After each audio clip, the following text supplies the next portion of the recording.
త్రిమూర్తులలో చివరివాడైన శివుడు లయకారుడు. సంస్కృతంలో శివ అనగా శుభం, సౌమ్యం అనే అర్థాలు వస్తాయి.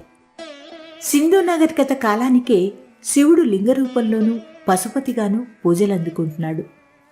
దేశంలో నేటికి ఎక్కువ సంఖ్యలో శివాలయాలే ఉన్నాయి. శివుణ్ణి రుద్రుడిగా వేదాలలో పేర్కొన్నారు.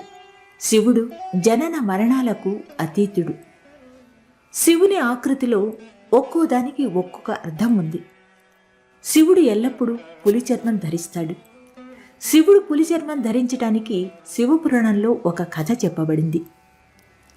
ఒకానొక సమయంలో శివుడు అరణ్యంలో వెళ్తుండగా శివుని తేజస్సు చూసిన మహర్షులు, ఋషులు, పండితుల భార్యలు ఆశ్చర్యపోతారట.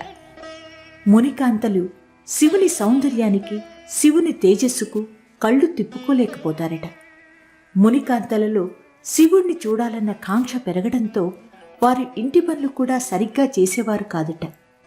తన భార్యలలో ఈ మార్పు ఎందుకు వచ్చిందో అర్థమైన మునులు శివుడిని ఎలాగైనా హతమార్చాలని అనుకున్నారట. మునులు ప్రతిరోజు స్వామి ప్రయాణించే దారిలో ఒక గుంతను తవ్వి మంత్రశక్తితో పులిని తయారు చేసి శివుడు ఆ గుంత సమీపానికి రాగానే శివునిపై పులిని ఉసిగొల్పేవారట. శివుడు సునాయాసంగా పులిని సంహరించి మునుల చర్య వెనుక ఉద్దేశాన్ని అర్థం చేసుకుని పులి చర్మాన్ని కప్పుకున్నాడట. అప్పట్నుంచి శివుడు పులి చర్మాన్ని ధరిస్తూ వస్తున్నాడు అనేది ఒక పౌరాణిక కథ.